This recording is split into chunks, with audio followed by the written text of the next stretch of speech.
Hay algo en Diane que siempre ha sido así, desde que la conocí a los 13 años, y es que lo quiere todo ella misma. Diana Ross se convirtió en el mayor ícono de Motown.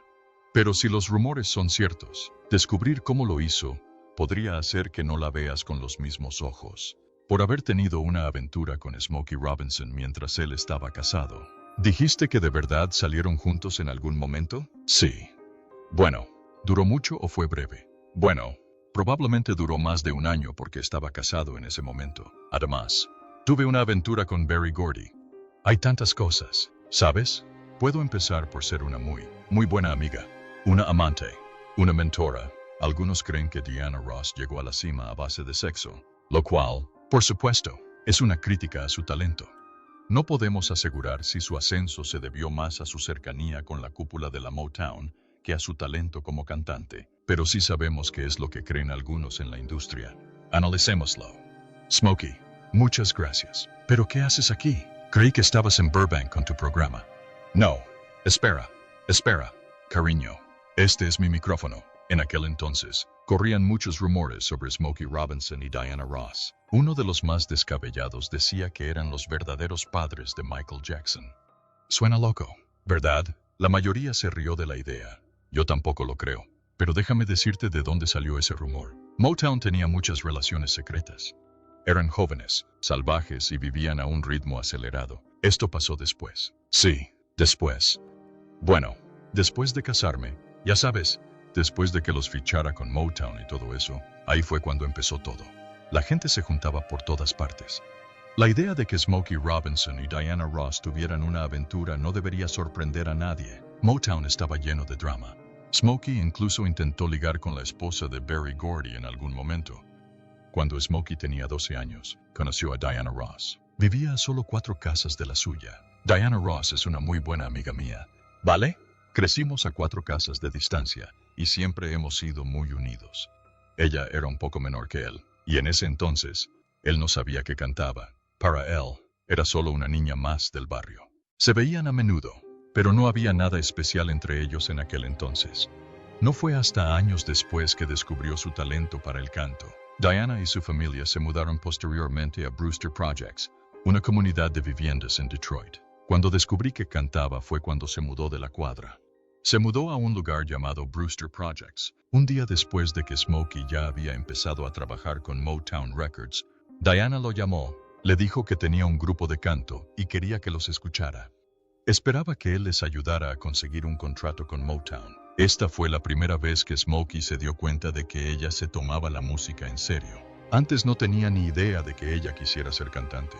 Y después de empezar Motown, me llamó un día y me dijo, Smoke, tengo este grupo, ¿sabes? Y quiero que nos escuches para que nos inscribas en Motown. Sí, Smokey estaba casado por aquel entonces. Su esposa, Claudette Robinson, también cantaba en The Miracles. Se amaban profundamente y construyeron una vida juntos, pero las cosas no siempre fueron perfectas. Mientras él trabajaba en Motown y ayudaba a artistas como Diana, ocurrió algo inesperado. Smokey y Diana empezaron a tener una aventura. No fue planeado, no se acosaron. Simplemente sucedió. Pasaron mucho tiempo juntos y los sentimientos se intensificaron. La aventura duró aproximadamente un año. Smokey amaba a Diana, pero también amaba a su esposa. Estaba atrapado entre 2 mujeres. Bueno, probablemente duró más de un año porque yo estaba casado en ese entonces. Diana era joven y buscaba hacerse un nombre en el mundo de la música. Smokey la ayudaba y se hicieron muy amigos. Él admiraba su talento y su ambición.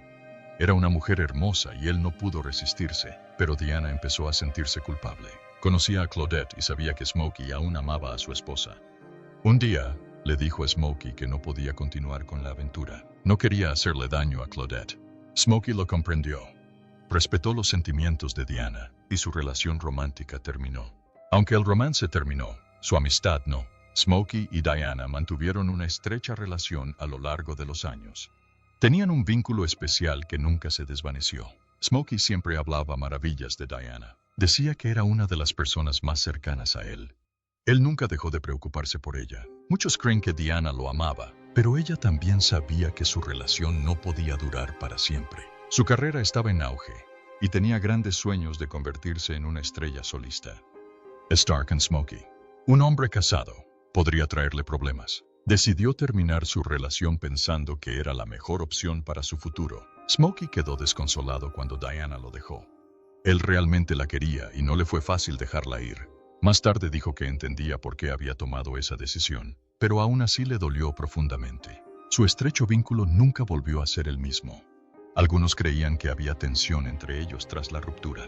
Diana siguió adelante, centrándose en su carrera y en otras relaciones, mientras que Smokey se quedó con sus sentimientos. Muchos fans y miembros de la industria musical hablaron sobre las decisiones de Diana. Algunos la veían como una mujer fuerte e independiente que tomaba decisiones inteligentes. Otros pensaban que era fría y que utilizaba a la gente para alcanzar sus objetivos. Nadie puede decir con certeza cuáles eran sus verdaderas intenciones.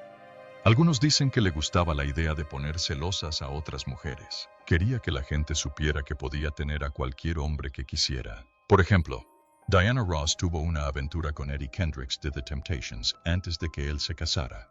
Pero incluso después de casarse, algunos dicen que ella seguía liándose con él. Quizás esa era su forma de demostrarle a su esposa: «¿Crees que lo tienes? Pero él sigue volviendo a mí». Diana Ross recibe muchas críticas por estas historias, pero eso se debe a que era la cantante más famosa de Motown. Lo cierto es que no era la única que hacía estas cosas, y no eran solo las mujeres. Los hombres eran igual de malos. Berry Gordy se acostaba con Diana Ross, a pesar de estar casado con Ray Noma. Algunos en el mundo de la música de Motown creían que Diana Ross usaba sus relaciones para prosperar.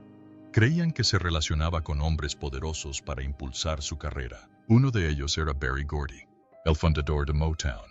Diana tenía vínculos estrechos con él, lo que despertó sospechas en algunos. Se preguntaban si estaba realmente enamorada o si solo intentaba ascender en la industria musical. Solo hay un Berry Gordy, un hombre con una visión que realmente sacó a tantos jóvenes talentos de Detroit y les mostró el mundo. Diana Ross y Berry Gordy tuvieron una relación muy complicada. Algunos creían que solo eran socios comerciales, mientras que otros creían que tenían una relación romántica. Gordy siempre negó que tuvieran una relación seria, pero muchos creían lo contrario. Cuando Diana Ross tenía 16 años, entró en Motown por primera vez. Y después de que empezáramos Motown, me llamó un día y me dijo: «Oye, Smoke, tengo este grupo y quiero que nos escuches para que nos inscribas en Motown». Quería ser cantante, y Berry Gordy era el hombre que podía hacerlo realidad. Gordy era el líder de Motown y tenía el poder de convertir a los cantantes en estrellas. Desde el principio, su relación fue complicada. Algunos decían que la ayudaba porque creía en su talento. Otros creían que había algo más entre ellos. Había artistas en Motown que tenían una voz mejor, más fuerte. Había artistas en Motown que bailaban mejor. Había artistas en Motown que posiblemente eran más atractivos. Al principio, Diana vio a Berry Gordy como su mentor. Él la aconsejaba, la ayudaba a mejorar y se aseguraba de que tuviera las mejores canciones. Pero con el tiempo, las cosas cambiaron. Diana era joven, ambiciosa y estaba decidida a ser una estrella. Quería algo más que una carrera. Ella también quería a Berry Gordy. Solo había un problema. Gordy estaba casado. Diana no se rindió fácilmente. Vio cómo el matrimonio de Gordy se desmoronaba. Él tenía otras relaciones, pero ninguna perduraba. Esperó el momento oportuno y, en 1965, finalmente se convirtieron en pareja, pero su relación no fue fácil. Algunos creían que Gordy se aprovechaba de Diana porque era joven. Otros decían que Diana sabía exactamente lo que hacía. Era inteligente y usaba su encanto para triunfar. Diana siempre había estado decidida a ser la mejor. Incluso antes de ser famosa, hizo lo que fuera necesario para triunfar. Cuando las Supremes empezaban, tenían que presentarse antes que grandes artistas. Diana estaba atenta a cada paso que daban. Luego, en el siguiente concierto, ella y las Supremes copiaron los mismos pasos. Esto las hizo lucir tan bien como las estrellas más importantes. Diana siempre encontraba la manera de destacar. Diana Ross tiene clase. Para 1965, las Supremes eran famosas en todo el mundo. Tenían éxitos, y Diana era la cara del grupo. Pero su relación con Berry Gordy creó problemas. Gordy decidió que Diana debía ser la cantante principal, a pesar de que el grupo había empezado como un equipo. Entonces, cambió su nombre a Diana Ross and the Supremes. Esto causó mucha tensión. Mary Wilson y Florence Ballard, las otras dos integrantes, se sintieron excluidas. Creían que Gordy y Diana conspiraban para marginarlas. Aunque Gordy se había divorciado de su esposa en 1964, él y Diana mantuvieron su romance en secreto. Diana quería más. Llevaba 5 años con él y quería casarse. Pero Berry Gordy no estaba interesado en el matrimonio. Había tenido muchas relaciones en el pasado y no quería sentar cabeza. Una vez bromeó diciendo que no podía casarse con Diana porque era tan egoísta como él. Diana no era de las que esperaban eternamente. Si Gordy no se casaba con ella, encontraría a alguien que sí lo hiciera. Un día, mientras buscaba un regalo para Berry, conoció a Robert Ellis Silverstein. Él era representante artístico y se llevaban bien. Al poco tiempo, le propuso matrimonio. Diana aceptó. El día de su boda, Diana parecía feliz, pero guardaba un secreto. Ya estaba embarazada, y el bebé no era de Silverstein. El padre era Berry Gordy. Sin embargo, Silverstein amaba a Diana y aceptó criarla como si fuera suya. Unos meses después de la boda, Diana dio a luz a su primera hija, Rhonda Ross Kendrick. Diana y Silverstein tuvieron 2 hijas más, Tracy Joy y Chudney Lane. Para el público, parecían una familia feliz, pero en privado, las cosas no eran perfectas. Diana había superado a Gordy, pero su conexión nunca se desvaneció del todo. Incluso después de que Diana se casara con otro, la gente seguía creyendo que Berry Gordy jugó un papel importante en su carrera. Algunos decían que solo se había convertido en estrella gracias a él. Otros decían que tenía talento y que habría sido famosa de todas formas. La verdad es que su relación la ayudó de muchas maneras. Pero Diana también trabajó muy duro. Diana Ross se convirtió en la estrella más importante de las Supremes, pero esto le causó problemas.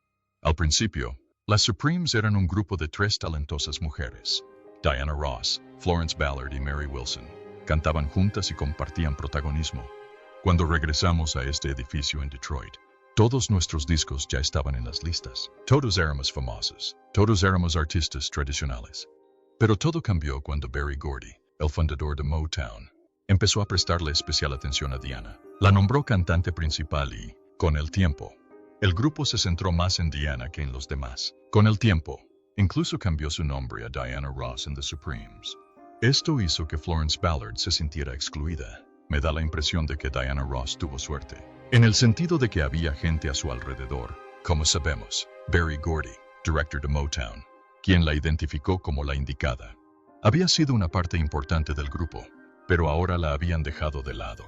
Mary Wilson intentó mantener la paz entre ellos, pero era evidente que Diana estaba tomando el control. Florence estaba profundamente herida. Había ayudado a fundar las Supremes, pero ahora sentía que ya no importaba. A medida que la fama de Diana crecía, el papel de Florence se reducía. Intentó alzar la voz, pero nadie la escuchó. A Berry Gordy solo le importaba convertir a Diana en una estrella. Creía que ella tenía el mayor potencial para ser famosa, así que centró toda su energía en ella. Esto hizo que Florence se sintiera traicionada e indeseada. Se deprimió y empezó a beber para lidiar con su tristeza. A veces, faltaba a presentaciones o tenía dificultades para cantar. En lugar de ayudarla, Motown la veía como un problema. Decidieron sacarla del grupo. Para 1967, Florence se había ido, y Diana era la estrella indiscutible. Motown reemplazó a Florence con otra cantante, pero las cosas nunca volvieron a ser como antes. Florence lo había perdido todo. No tenía carrera, ni dinero, ni apoyo de la industria musical. Intentó contraatacar demandando a Motown, exigiendo $8,7 millones. Afirmó que Diana y Berry Gordy habían planeado deshacerse de ella, pero perdió la demanda y la situación empeoró. Tuvo dificultades para mantenerse a sí misma y a sus hijos. Sin ayuda, se hundió aún más en la miseria. Diana Ross, mientras tanto, siguió ascendiendo. Se convirtió en una de las estrellas más grandes del mundo, disfrutando del éxito como solista. Tenía películas, éxitos musicales y fama, pero muchos la culpaban de lo que le pasó a Florence. La veían como alguien que pisoteó a otros para llegar a la cima. Fans de la música, exartistas de Motown, e incluso algunos seguidores de Supreme, creían que Diana había traicionado a su amiga. La vida de Florence terminó trágicamente. Murió con tan solo 32 años, destrozada y olvidada por la industria musical. Cuando falleció, más de 5,000 personas acudieron a su funeral. Era evidente que la gente aún la quería, incluso después de que la industria musical le hubiera dado la espalda. Pero lo que ocurrió en el funeral enfureció aún más a la gente contra Diana Ross. Diana apareció en una limusina, haciendo una entrada triunfal. A muchos asistentes al funeral no les gustó. Lo interpretaron como un intento de robar la atención, incluso en el último momento de Florence. Algunos dolientes la abuchearon, demostrando su enojo. La propia madre de Diana estaba allí, con aspecto molesto por la reacción de la multitud, pero a Diana no parecía molestarle. Se sentó en primera fila con la familia de Florence, con una niña en su regazo. Un fotógrafo le tomó una foto, que se convirtió en una de las imágenes más famosas del funeral. Pero la mayor sorpresa llegó cuando Diana montó una escena dramática. Entró en la iglesia y soltó un grito fuerte. Fingió estar tan abrumada por la emoción que casi se desmaya. Sus guardaespaldas tuvieron que llevarla a la primera fila. La gente que observaba el funeral quedó atónita. Algunos creían que estaba realmente triste, pero otros creían que era una actuación. Un escritor que asistió al funeral comentó posteriormente que el comportamiento de Diana parecía fingido. Sintió que ella intentaba que el momento girara en torno a ella en lugar de a Florence. Incluso dijo que ni siquiera permitiría que Florence fuera la estrella de su propio funeral. La rivalidad entre Diana Ross y Florence Ballard fue una de las historias más tristes de la historia de Motown. Algunos creían que Diana simplemente hacía lo que tenía que hacer para triunfar. Otros piensan que era despiadada y que no le importaban las personas a las que lastimaba en el camino. Diana y yo deberíamos haber estado ahí juntas, diciendo, estoy lista para esto, tú estás lista para hacerlo, hagámoslo. ¿Por qué no sucedió así? Ella no quería hablar primero, quería hacer el trabajo primero. Algunos la veían como una diva. Mary Wilson, otra integrante de las Supremes, dijo que Diana a veces actuaba como si fuera más importante que el resto del grupo. Hacía cosas para destacar, como usar ropa diferente a la de los demás miembros y negarse a compartir ropa. Wilson también creía que Diana usaba su estrecha relación con Berry Gordy, el líder de Motown, para conseguir un trato especial. Tengo la impresión de que Diana Ross tuvo algo de suerte, ya que, bueno, hay gente a su alrededor. Como sabemos, Berry Gordy, director de Motown, quien la identificó como la indicada. Las Supremes se convirtieron en uno de los grupos musicales más importantes de los 60, para siempre. Llegó el día en que entraste en mi vida. Sus canciones encabezaron las listas de éxitos y fueron adoradas por muchos fans. Pero entre bastidores, las cosas no siempre fueron fáciles. Wilson escribió un libro sobre su tiempo en el grupo y compartió anécdotas sobre el comportamiento de Diana. Dijo que Diana se comportaba como una consentida y no le gustaba que la criticaran. Si alguien decía algo que no le gustaba, lo tomaba como un insulto. Wilson también dijo que, a medida que el grupo se hacía más famoso, Diana quería más atención. Empezó a salir con Berry Gordy, y cuando algo no le gustaba, se lo contaba. Wilson creía que Diana usaba esta conexión para conseguir lo que quería. Como ya se mencionó, también afirmó que Diana usaba pequeños trucos para destacar. Por ejemplo, si sabía que iban a vestir las demás integrantes, se ponía algo diferente. Durante las presentaciones, estiraba los brazos para que no las vieran. Diana también quería ser la protagonista en todo. No quería ser vista como una más de las Supremes. Quería ser la estrella. Hay algo en Diana que siempre ha sido así. Punto. Desde que la conocí a los 13 años. Y eso significaría que lo quiere todo para sí misma. Wilson creía que la relación de Diana con Gordy empeoraba las cosas. Sentía que Diana tenía más poder gracias a él y no temía usarlo. Con el tiempo, el nombre del grupo cambió de The Supremes a Diana Ross and the Supremes. Esto dejó claro que Diana era la estrella principal. En 1970, Diana Ross dejó The Supremes para comenzar su carrera en solitario. Wilson estaba desconsolada. Siguió en el grupo con otras cantantes, pero no fue lo mismo. Las Supremes continuaron unos años más, pero en 1977 se disolvieron oficialmente. Diana Ross quería que Cindy Birdsong reemplazara a Florence Ballard, así que Cindy nos dejó esperando una noche a que saliera a tocar. Y esto fue en Detroit con The Supremes. DJ, qué lindo. Y luego está la rivalidad entre Patti LaBelle y Diana Ross. ¿De verdad tuvieron problemas con The Supremes? Sí. Maldita sea. No me lo esperaba. No eran The Supremes. Éramos Diana y yo. Sus problemas empezaron cuando formaban parte de grupos musicales, antes de convertirse en solistas. Patti sentía que Diana y The Supremes copiaban el estilo de su grupo. Creía que habían tomado ideas de ella y las habían hecho suyas. Esto la molestó mucho. Patti dijo que cuando su grupo, Patti LaBelle and the Bluebells, actuó en el Teatro Apolo, No ganaron mucho dinero. Compraban sus atuendos en tiendas baratas como Walmart y Walgreens. Como no podían permitirse ropa cara, tenían que hacer que sus atuendos duraran. Pero un día, después de que el grupo de Patty usara atuendos dorados, ella vio a The Supremes con los mismos atuendos dorados al día siguiente. Esto la enfureció. Sintió que la estaban copiando. Dijo, no tenemos dinero. Es el único atuendo que tenemos. Pero las Supremes seguían usando lo mismo. A Patty no le gustaba Diana Ross después de eso. Creía que las Supremes observaban lo que ella y su grupo hacían y luego adoptaban su estilo. Sintió que querían actuar como si fueran las primeras en hacerlo. Esto hizo que Patty se sintiera irrespetada. Creía que le robaban ideas a su grupo para quedar mejor. La situación empeoró cuando Cindy Birdsong, miembro del grupo de Patty, se fue para unirse a The Supremes. Patty dijo que ni siquiera se enteró hasta justo antes de un gran concierto. Su grupo estaba formado por 4 integrantes: Sarah Dash, Nona Hendrix, Cindy Birdsong y la propia Patty. Estaban en Cleveland, a punto de subir al escenario.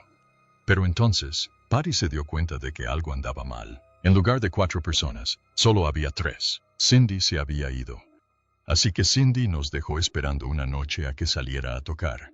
Y esto era en Detroit, con The Supremes. Patty descubrió después que Cindy llevaba meses ensayando en secreto con The Supremes. Esa noche, abandonó oficialmente el grupo de Patty para ocupar el puesto de Florence Ballard en The Supremes. Patty se sintió traicionada. Cindy no les contó lo que planeaba. Simplemente se fue. Patty lo llamó un salto. Dijo que Cindy les dio la espalda cuando más la necesitaban. Esto empeoró aún más los sentimientos de Patty hacia Diana Ross. Primero, sentía que The Supremes habían copiado la ropa de su grupo. Ahora, creía que se habían llevado a una de sus compañeras. Le hacía sentir que Diana Ross y The Supremes no la respetaban ni a ella ni a su grupo. Patty guardó rencor durante muchos años. Sentía que se esforzó mucho para que su grupo fuera especial. Pero The Supremes seguían quitándoles cosas. Ella creía que querían ser los mejores, y no les importaba a quién lastimaran en el camino. Aunque ambas cantantes se convirtieron en grandes estrellas, sus problemas no desaparecieron. La gente hablaba a menudo de su rivalidad, y Patty no temía compartir sus sentimientos. Creía que The Supremes intentaban aparentar ser mejores que su grupo. Pero Patty siempre les recordaba que ella y su grupo eran pioneros, y no le gustaba cómo Diana Ross y The Supremes los trataban. En cuanto a su vida personal, Diana también tenía problemas con la bebida. Fue condenada a 48 horas de cárcel y 1 año de libertad condicional tras ser arrestada por conducir ebria. No tuvo que reunirse con un agente de libertad condicional, pero sí debía seguir las reglas. Ross no acudió al tribunal en persona. En cambio, habló con el juez por teléfono desde su casa en Connecticut. El juez la escuchó y aceptó su declaración de culpabilidad. Ross fue arrestada porque la policía vio su auto en el carril equivocado. No conducía con precaución. Al principio, Ross planeó ir a juicio, pero más tarde, sus abogados decidieron cambiar de plan. Hablaron ante el tribunal y pidieron un acuerdo. El juez estuvo de acuerdo, y Ross admitió su culpabilidad por teléfono. Se retiraron algunos cargos contra Ross. Solo tuvo que cumplir 2 días de cárcel y pagar una multa de $852. También tuvo que asistir a terapia contra el alcohol durante 36 horas. No tuvo que regresar a Tucson para cumplir la condena. En cambio, pudo cumplirla en Los Ángeles.